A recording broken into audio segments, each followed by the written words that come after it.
Welcome to மனோ 360. இன்றைக்கி நம்ம வீடியோவில் பீர்க்கங்காய் குழம்பு நம்ம எப்படி பண்ணுறதுன்னு பார்க்கலாம். நல்லா தேங்காய் இதெல்லாம் அரைச்சி விட்டு சூப்பராக இருக்கும் அந்த குழம்பு. வாங்க வீடியோவில் போய் எப்படி இருக்குன்னு பார்க்கலாம். பீர்க்கங்காய் குழம்பு வைக்க போகிறோம். அதுக்கு அந்த தோலை சீவிட்டு இந்த மாதிரி நல்லா பொடி பொடியாக நறுக்கி வச்சுக்கோங்க. ஒரு 2 வெங்காயம், குட்டி வெங்காயம் 2 வெங்காயம் அரிஞ்சு வச்சுருக்கேன். பூண்டு பல் ஒரு 10 பூண்டு பல்லை இது மாதிரி பொடி பொடியாக நறுக்கி வச்சுருக்கேன். ஒரு 2 பச்சை மிளகாய் வச்சுருக்கேன். கொஞ்சம் கருவேப்பிலை வச்சுருக்கேன்.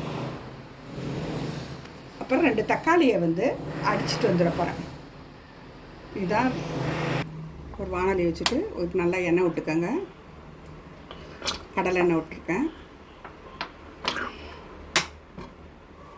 கடுகு, உளுத்தம்பருப்பு, துளியோண்டு சீரகம், ஒரு காஞ்ச மிளகாய் தாளிச்சுக்க.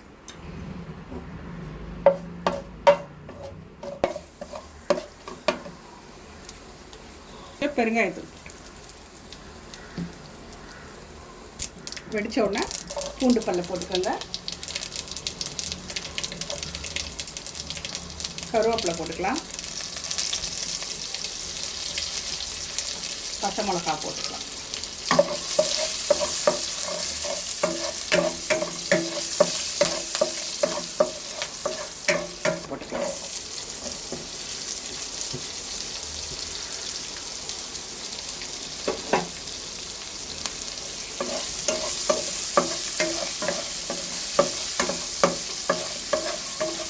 போட்டுக்கலாம்.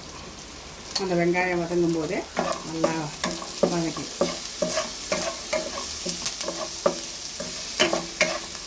2 பெரிய தக்காளியை போட்டுக்கலாம். அந்த வெங்காயம் வதங்கணும்னு இந்த 2 பெரிய தக்காளியை போட்டுக்கலாம். தக்காளியை மிக்சியில் அடிச்சு எடுத்துகிட்டு வந்துருக்கேன். ஆமாங்க.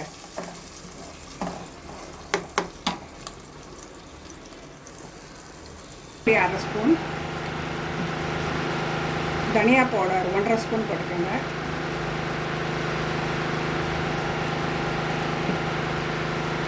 ஒரு spoon red chilli powder,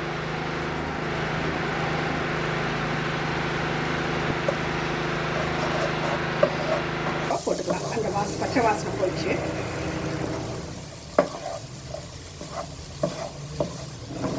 mixie கழுவு தண்ணியை ஊற்றிக்கலாம். மிக்ஸி கழுவின தண்ணி 1/4 டம்ளர் அளவுக்கு ஊற்றினோம். மூடி வச்சு கொஞ்சம் வேகட்டும். நல்லா கைப்பிடி அளவு, நல்லா ஒரு தேங்காய்க்கு ஒரு கைப்பிடி ஃபுல்லாக ஒரு கைப்பிடி அளவு போட்டுக்கோங்க. அரை ஸ்பூன் சீரகம் போட்டுக்கலாம். ஒரு டேபிள் ஸ்பூன் பொட்டுக்கடலை போட்டுக்கலாம். புளி ஒரு கோலிகுண்டு சைஸ் போட்டுக்கலாம். இதை நைஸாக அரைச்சிட்டு வந்துடும்.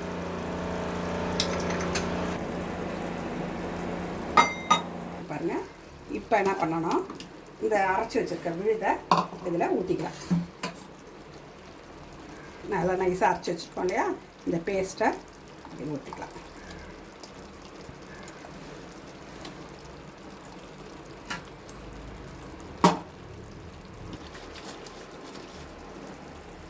தண்ணியை இந்த மாதிரி நல்லா குலுக்கி இந்த மாதிரி ஊற்றிடலாம்.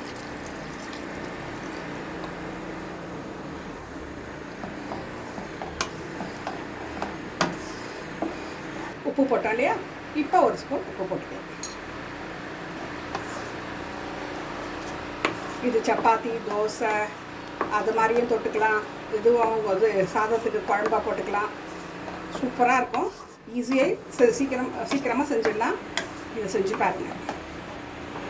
ஒரு ஸ்பூன் நெய்யை விட்டு ஒரு 10 நிமிஷம் மூடி வை. இந்த குழம்பு நீங்களும் செஞ்சு பாருங்கள். ரொம்ப அருமை.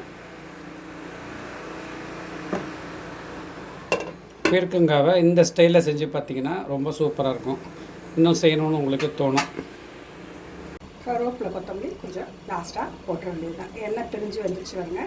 இப்போ கருவேப்பிலை கொத்தமல்லி போட்டுக்கலாம்.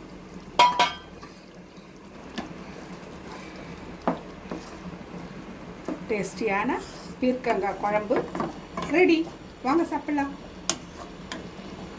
பாருங்கள், பீர்க்கங்காய் குழம்பு ரொம்ப அருமையாக வந்திருக்கு. செம்மையாக இருக்குது. டேஸ்டியாகவும் இருக்குது. ரொம்ப அருமையாக இருக்குது. செஞ்சு பார்த்துட்டு எப்படி இருக்குன்னு சொல்லிட்டு கமெண்ட் பண்ணுங்கள். சப்ஸ்கிரைப் பண்ணுங்கள். ஷேர் பண்ணுங்கள். இன்னொரு வீடியோவில் சந்திக்கலாம். பாய்.